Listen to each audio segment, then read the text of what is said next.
ওর result পাওয়ার 5 মিনিটের মধ্যে আমাকে কল দিয়ে জানাইছে যে ও সেকেন্ড হয়েছে। তো ওর রেজাল্টটা শুনে আমার এত বেশি খুশি লাগছে যে আমার মনে হয়েছে আমি যেন চান্স পেয়ে গেছি, আমি যেন টপ করছি। আসসালামু আলাইকুম, আমি তোফায়েল আহমেদ। আজকে আমরা কথা বলবো আমাদের একাডেমিক অ্যান্ড অ্যাডমিশন লাইফে ফ্রেন্ডশিপ অ্যান্ড ফ্রেন্ডলি কম্পিটিশনের ইম্পর্টেন্স নিয়ে। আসলে আমরা ফ্রেন্ডলি কম্পিটিশন বলতে যে জিনিসটা পারসিভ করি বা বুঝি, ওই জিনিসটা আসলে অ্যাকচুয়াল মিনিংটা না। আর আমরা ফ্রেন্ডলি কম্পিটিশন বলতে বোঝাই যে বন্ধুদের মধ্যে আমরা কম্পিটিশন করব, কে কার চেয়ে বেশি মার্কস পাবো, কে কার চেয়ে কম পাবো, এগুলো নিয়ে একটা তুমুল ঝগড়া। আসলে ব্যাপারটা এমন না। ফ্রেন্ডলি কম্পিটিশনটাকে আমরা যেভাবে দেখি, জিনিসটা আসলে ওই রকমভাবে দেখা উচিত না। আমাদের পয়েন্ট অফ ভিউটা চেঞ্জ করলেই হয়। কারণ ফ্রেন্ডলি কম্পিটিশন বলতে আমরা যে জিনিসটা বুঝি যে আমরা নিজেদের বাউন্ডারি অফ নলেজটা যতটুকু আছে আমরা সেটা অন্যদের জন্য উন্মুক্ত করে দিব আর কি।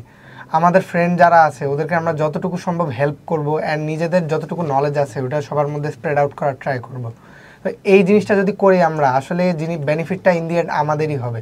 কারণ আরেকজনকে শেখানোর মধ্যেও নিজের অনেক কিছু শেখার আছে। তো আমরা যদি নিজের বন্ধুদেরকেও শেখাই এবং ওইটার মধ্যে দিয়ে আমরা নিজেরাও অনেক কিছু শিখতে পারবো অ্যান্ড গ্রো করতে পারবো। সো ফ্রেন্ডলি কম্পিটিশন বলতে আসলে আরেকজনের সাথে কম্পিটিশন বা নিজে অন্যদের থেকে লুকায় লুকায় নিজে বেশি পড়বো, ও আমার চেয়ে পিছিয়ে যাবে, এইরকম মাইন্ডসেট আসলে রাখা উচিত না।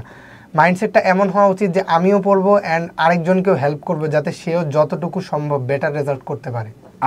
আমার আর ওর মধ্যে আমাদের একাডেমিক থেকে এডমিশন পর্যন্ত কেমন ইন্টারেকশন ছিল, অর্থাৎ ফ্রেন্ড হিসেবে প্লাস একাডেমিক এবং এডমিশন আমরা একজন থেকে আরেকজন কেমন হেল্প পাইছি, যেহেতু আমরা ডিফারেন্ট সেক্টরে বা সাইডে প্রিপারেশন নিয়েছিলাম।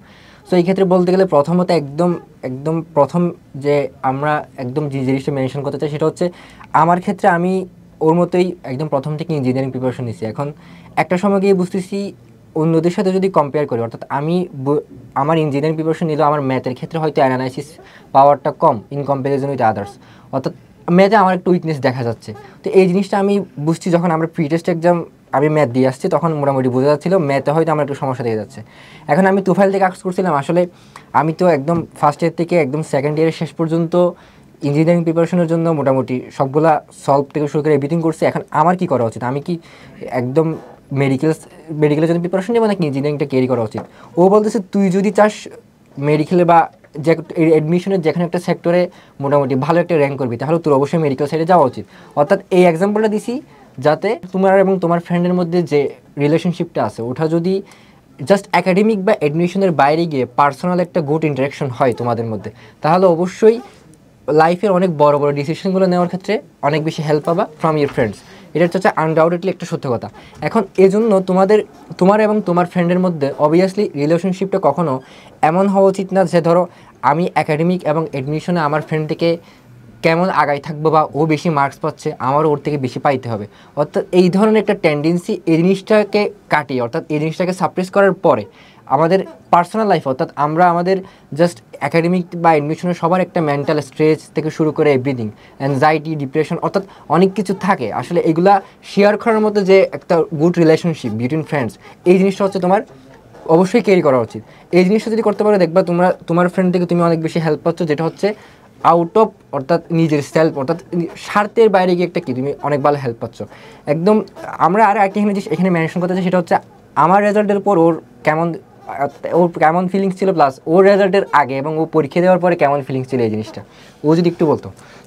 আসলে আমাদের বুয়েট এক্সামের প্রায় 1 থেকে 1.5 মাস আগে মেডিকেল এক্সামটা হয়েছিল। তো আমি তো মেনলি ইঞ্জিনিয়ারিং প্রিপারেশন নিয়েছিলাম, মেডিকেল প্রিপারেশনটা নেই নাই। বাট লাস্ট মেডিকেল এক্সামের কয়েকদিন আগে থেকে আমি একটু কোয়েশ্চেন ব্যাংকটা উল্টে পাল্টে দেখছি। তো আমি এক্সাম দেওয়ার পর আমার আসলে মন এত একটা ভালো ছিল না, কারণ আমার কাটায় মনে হচ্ছিল যে আমি চান্স হয়তো পাইতেও পারি, নাও পাইতে পারি। বাট রেজাল্ট দেওয়ার পর আমি ফার্স্টে নিজের রেজাল্টটা দেখলাম যে আমি চান্স পাই নাই। আর তখন মনটা একটু খারাপ হয়ে গেছিলো। বাট ওর রেজাল্ট পাওয়ার 5 মিনিটের মধ্যে আমাকে কল দিয়ে জানাইছে যে ও সেকেন্ড হয়েছে। তো ওর রেজাল্টটা শুনে আমার এত বেশি খুশি লাগছে যে আমার মনে হয়েছে আমি যেন চান্স পেয়ে গেছি, আমি যেন টপ করছি। সো যদি তোমাদের মধ্যে ফ্রেন্ডশিপটা ওই রকম স্ট্রং হয়, তাহলে আসলে আরেকজনের রেজাল্টটা দেখে তোমার আরও বেশি খুশি হওয়া উচিত। হ্যাঁ, আর প্লাস ওর রেজাল্টের কথা বললে ওর পরীক্ষা দেওয়ার পর ও হচ্ছে অনেক বেশি টেন্স ছিল, অর্থাৎ যাদের একটু প্রিপারেশন ভালো থাকে অ্যাজ ইউজুয়াল তাদের একটু টেনশনও বেশি থাকে মোর দেন আদার্স। সো এই ক্ষেত্রেও বলতেছিল আমি বুঝতেছি না আমার কেমন র্যাঙ্ক আসবে, আমি তো অনেক ভালো করছি, ইভেন প্রায় নিয়ারলি 40টা বলতে গেলে পুরোপুরি নিখুঁতভাবে হয়তো আনসার করছি, আমি যা মিলাই দেখছি, ম্যাচ করে দেখছি, ম্যাক্সিমাম আমার আনসার কারেক্ট হচ্ছে। এখন ওকে বলতেছি তুই দেখিস, তুই ইনশাল্লাহ ফার্স্ট হবি। এখন ওর যে পরিমাণ মেন্টাল স্ট্রেস আমি দেখতেছি, পরীক্ষার আগে এমন একটা অবস্থা, মানে একদম সকাল থেকে রাত পর্যন্ত যতক্ষণ আমার সাথে কথা বলে বা সোশ্যাল মিডিয়াতে, ততক্ষণই ওর একটা আনইজি একটা বা আনকমফোর্টেবল একটা থাকে, সিচুয়েশন থাকে। তো এই জন্য আমরা কয়েকজন ফ্রেন্ড মিলে একসাথে কক্সবাজার ট্রিপে গেছিলাম, অর্থাৎ ওর রেজাল্টের আগেই। ওকে অনেক জোর জবরদস্তি করে নিয়ে গেছি, কারণ ওর অবস্থা দেখতেছি ভালো না, কারণ ওকে নিয়ে যাইতে হবে এরকম।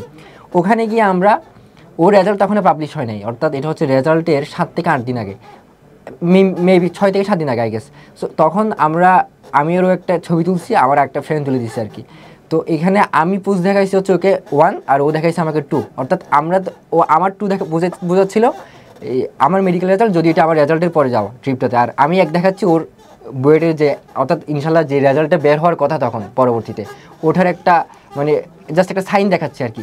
এবং এটা পুরোপুরি মিলে গেছে, এমন না যে কোইন্সিডেন্স না, কারণ আসলে ওর একাডেমিক থেকে যে প্রিপারেশনে দেখতেছি অনেক ভালো প্রিপারেশন। আমি আমার ফ্রেন্ডস, আমার ফ্যামিলি মেম্বার্স থেকে এভরিথিং, অর্থাৎ আশেপাশে যারা মানুষ ছিল সবাই জানতো মোটামুটি তুফাইলি ফার্স্ট হবে, কারণ আমরা আগে থেকে এটা ধরে নিছি।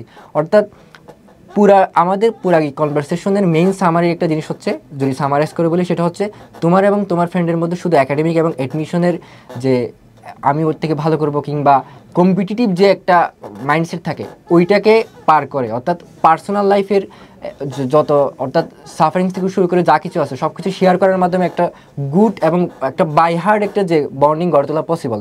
এই জিনিসটা যদি করতে পারো, অবশ্যই তুমি তোমার ফ্রেন্ড থেকে অনেক বেশি বেনিফিট পাবা, যেটা তোমার একাডেমিক থেকে অ্যাডমিশন তোমার লাইফটাকে সুন্দরভাবে বিল্ড করার ক্ষেত্রে অনেক কিছু তোমাকে শেখাবে। এই জিনিসটা অবশ্যই, এই জন্য সবার জন্য সাজেশন থাকবে, কখনোই ফোকাস করবে না জাস্ট একাডেমিক এবং অ্যাডমিশনের জন্য ফ্রেন্ড বানাবো কিংবা ওদের সাথে একটা এরকম টাইপের কম্পিটিশন করবো। তুমি যদি ধরো তুমি একটা পরীক্ষা দিচ্ছ, তোমার থেকে এরকম চিন্তা করা উচিত না আমি কেন ওর থেকে কম পাইছি, তোমার থেকে চিন্তা করতে হবে আমি কম পাইছি, ওরা অনেকে আমার থেকে বেশি পাইছে। শুধু তোমার ওই ফ্রেন্ডকে স্পেসিফিক টার্গেট করে তুমি চিন্তা করতে হবে না কেন আমার থেকে বেশি পাইছে। এটা হচ্ছে একটা ভালো হ্যাবিট না। আর এই হ্যাবিটের কারণে দেখবা তুমি ঘুরে ফিরে ল অফ নেচার, তুমি দেখবা দিন শেষে তোমার খারাপই হচ্ছে বা কোনো একটা জিনিস দিয়ে একটা জায়গায় গিয়ে তুমি আটকে যাচ্ছ, এটাই হচ্ছে সত্য কথা। So last in the end এটাই বলবো যে ফ্রেন্ডশিপের মধ্যে কম্পিটিশনটা আসলে হেলদি রাখা উচিত, যে হেল্পের মাধ্যমে আমরা কম্পিটিশন করব, যে ও একটা জিনিস পারতেছে না আমি ওকে হেল্প করব যাতে ও এই জিনিসটাকে আউটগ্রো করতে পারে, নিজের বাউন্ডারিটাকে এক্সপ্যান্ড করতে পারে, অ্যান্ড ভাইস ভার্সা সেও আমাকে এভাবে হেল্প করবে। নট দ্যাট আমি কি পড়তেছি আমি কাউকে বলবো না অ্যান্ড আমি সবার থেকে আগে যাবো, এরকম মেন্টালিটি নিয়ে আসলে বেশি দূর আগানো যায় না। তো সবার জন্য শুভকামনা থাকবে, ধন্যবাদ।